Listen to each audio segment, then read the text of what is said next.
Olá, irmãos! Saúde cada um de vocês com a graça e a paz do nosso Senhor Jesus Cristo. Amém? Meu nome é Miriam Anitta e estamos aqui para estudarmos um devocional escrito pelo irmão Samuel Multa, cujo nome é Igreja que Envia. Esse texto foi escrito para o Manancial, lembrando que o Manancial é um livro publicado pela União Feminina Missionária Batista do Brasil, que oferece mensagens escritas através da Bíblia, que é a palavra de Deus, com o objetivo de inspirar, confortar, confrontar, fortalecer e edificar espiritualmente a minha e a sua vida. Bem, eu não escrevi o texto, vocês sabem.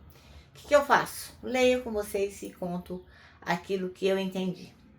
Lembrando que eu não tenho nenhuma formação teológica e o que eu falo do meu coração para o coração de vocês. Por isso que é importante que vocês estejam sempre com a Bíblia de vocês abertas, para que o Senhor possa falar ao seu coração.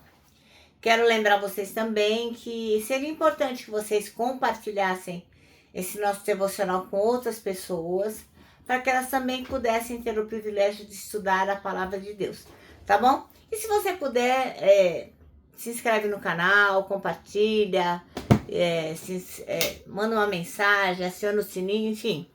Façam todas as coisas aí para que o nosso canal tenha alguma relevância e possa mostrar para as outras pessoas a palavra de Deus. Vamos orar? Ó Senhor, que nós possamos compreender o que Tu tens para nos dizer hoje, que possamos estar atentos e que realmente nós possamos ser a igreja que o Senhor quer. Em Teu nome, Jesus, que oramos. Amém. Bom, então hoje nós vamos ler o mesmo texto que lemos ontem, que é Atos 16:40. Não tem, assim, mistério nenhum, exceto que nós vamos focar em outra. Ontem nós focamos sobre a igreja que transforma e hoje nós vamos focar sobre a igreja que envia. E o versículo-chave é Atos 16:40, que diz: E saindo da prisão, entraram em casa de Lídia, quem? Silas, né? E irmão Paulo. E vendo os irmãos, os confortaram e depois partiram. Bom, o que nós vamos estudar hoje? A gente vai mergulhar nessa mensagem e como ela vai revelar o coração da igreja que envia. Esse versículo, embora bastante simples, ele carrega uma profunda dinâmica missionária. Olha só, olha como é o perfil da igreja que envia. O acolhimento e comunhão. Os irmãos Paulo e Silas, depois que eles foram libertos da prisão, eles vão para a casa de Lídia, e que é um lugar que são o ponto de encontro da igreja em Filipos. Então aquele lugar era a igreja e eles vão para lá. Então a igreja que envia começa com que jeito? Com comunhão, ela acolhe, compartilha experiências e fortalece os laços. Consolo e encorajamento. Eles confortam os irmãos. A igreja que envia não apenas prepara pessoas para sair, mas também cuida daqueles que vão ficar. Está todo mundo ali e eles cuidam de todo mundo. O envio é acompanhado de palavras que fortalecem a fé e renovam a esperança. Partida com propósito. E aí foram embora, partiram. O irmão Paulo e o irmão Silas. E eles não ficaram assim acomodados. Eles resolveram logo dar vida àquilo que era importante.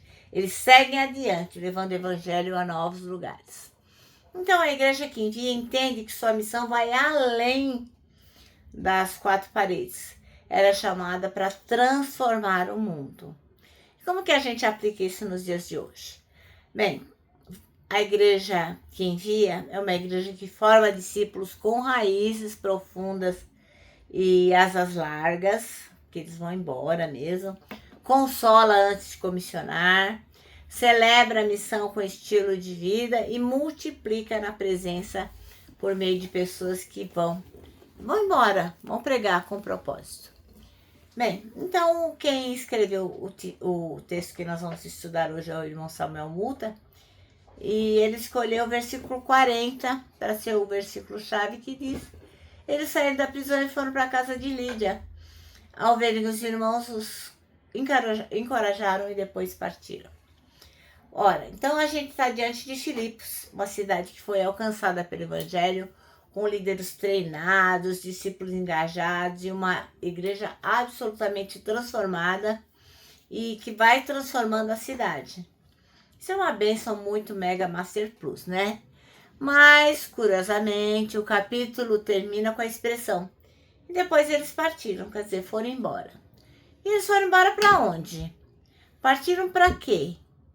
Agora que estava bom, eles vão embora? Como assim? Eles não poderiam ficar e desfrutar dessa comunhão entre as pessoas, dessa igreja bacana? A igreja de Filipos não reteve Paulo. Não, de forma alguma. Ele não reteve Paulo, nem Silas, nem Timóteo, nem Lucas. Falou, vai pregar o evangelho. Eles partiram enviados em missão. Por isso alcançaram as cidades de Tessalônica, de Bereia, Atenas, Corinto e Éfeso.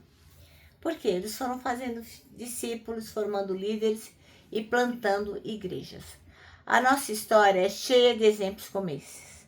Igrejas, fortonas e bem estruturadas, que enviam os seus melhores cristãos, as pessoas mais vocacionadas para a plantação do quê? De outras igrejas, para a multiplicação de discípulos em outras partes do país e, quem sabe, do mundo. Então, meu irmão, minha irmã, você que sabe disso, sabe que a igreja, o dom dela é enviar. Ore a Deus, para que sua igreja cresça em número daqueles que chegam e se agregam para a comunhão local, mas que ela cresça também, enviando pessoas para os campos missionários. Amém? Bom, nosso manancial termina assim, que vejamos cada vez mais igrejas que enviam pessoas para a expansão do reino de Deus. Amém? Bom, então agora eu vou me despedir, deixando aqui meu abraço diário de urso, lembrando que para nós que sabemos que a igreja é uma igreja que também envia, para nós o abraço dá super mega certo. Quero que você se lembre também que temos um versículo para decorar esse ano, que é o Salmo 25:12, que diz: quem é o homem que teme ao Senhor? Ele o instruirá no caminho que deve seguir. E agora eu me despeço com a frase que eu tenho falado todos os dias, que foi escrito por A.W. Tozer, que diz o seguinte: tudo está errado, até que Deus venha e conserte as coisas.